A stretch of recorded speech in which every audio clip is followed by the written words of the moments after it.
Welcome to our Fermented Foods video. I'm Jaci Barrett. And I'm Michelle Holt, and we're from Diet Solutions, dietitians. So we're going to talk to you today about fermented foods. There's a lot of hype around fermented foods and the gut microbiota. It's certainly a very important part of the body. There are lots of benefits to improving your gut microbiota, improvements in metabolism, in immune system, in disease prevention. And lots of reasons to get on track with improving your balance of bacteria in the gut. So fermented foods is one way you can do that. There's heaps of products on the shelves that you can buy, but we wanted to show you that it's pretty easy to do it at home. So we thought we'd start with the sauerkraut, because cabbage is a good place to start and it's nice and easy. So we've got lovely green cabbages out here, and it's going to be pretty simple, only a few ingredients. We've got some salt and caraway seeds and peppercorns, and we're going to take you through that process. One of the most important places to start when you're making any fermented food is making sure everything's clean. Clean. Because you don't want to grow the wrong bugs. Yep. So everyone that's involved has to wash their hands thoroughly, and anything that's going to come into contact with the ingredients needs to be very clean. So we're going to put our sauerkraut into this large bowl. This has been cleaned, and it's also a good idea to rinse it with boiling water.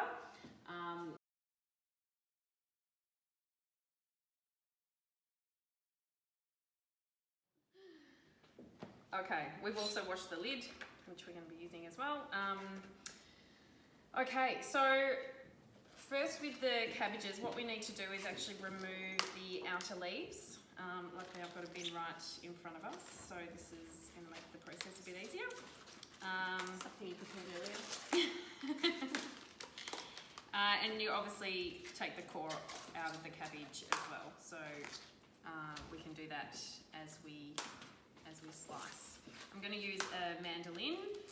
You can use a food processor. You can do it by hand if you so desire. But this is a lot of cabbage to very finely slice, so I suggest you get the helping hand of a mandolin or some sort of device. How thin are you going? What do you reckon? We're going on the Medium. medium. Because I think if you go too fine, we're going to get a bit of a mushy effect. So there you Thank go. you. Lucky I'm here. Would you like to do it? Sure. Don't cut your fingers. Okay. Ooh. It is mine. Do you want me to use it? Yes. Okay. So how much are we making all up? Is it about 2 litres? This is, yes, 2 it's litres quite a of- big batch, but it does last a long time. As I disappear behind me. Oh, sorry. You can use it in so many different things. So, and you know, I think a lot of people that make big batches of fermented foods often share their batch with family and friends and give out little jars of it. Share the good gut love. Share the good gut love. And so we actually need 6 tablespoons of salt. Okay. I'll give you that. So I guess Can you see the sugar? I'm just going to do a little. still being careful with my hands. Still being careful, and ideally you'd be using a measuring, but we're just using the good old traditional tablespoon. Yeah. So Just 6, make sure what should we if count? it was a little bit extra, it wouldn't matter, but make sure it's 6 tablespoons at least. 2. Might just wait a little bit now. Okay.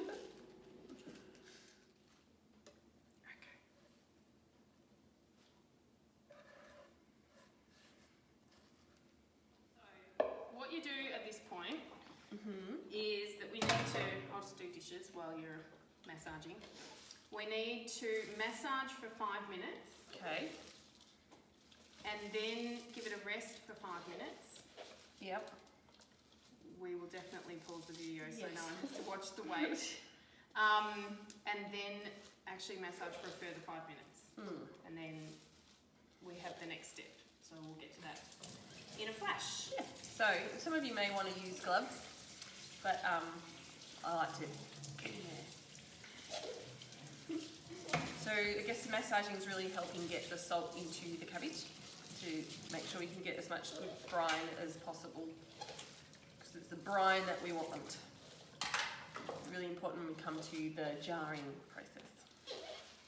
And also the use of the sauerkraut, because you can use the brine on its own for a lot of things. Like in maybe like wooden dressings and things like that. Yeah.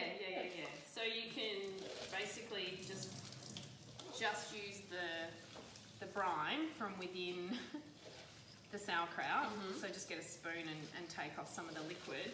And you can use that as a replacement to citrus juice. Sometimes I just like adding it, sometimes I have to make myself think of it, but just adding it to have with whatever meal I've got on my plate, just to add a little bit more of a kick of flavour. But I recently tried it with avocado, like, you know, the old hipster avocado smash, and then a bit of sprinkled sauerkraut on top. I do like that. Kind of an extra dimension. So I'm now getting a really good squeeze, because I take it, it takes a bit of effort to get the... Oh, yep, I've got a bit of a... Oh, yeah! That's what we want. That's the good stuff. So good, so good. So now we're just going to add some lovely caraway seeds, some peppercorns, so over a teaspoon of each.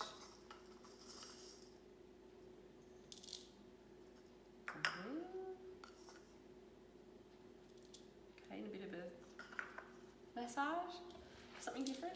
You might need to do the glad wrap. So really what we're after is making sure the cabbage has really got a reduced volume and you've got lots of that brine left over. Now Jaci's going to pop the glad wrap on the surface of the cabbage and try and get all those air bubbles out of it. Because what that's helping to do is create an anaerobic environment, which is going to help that fermentation.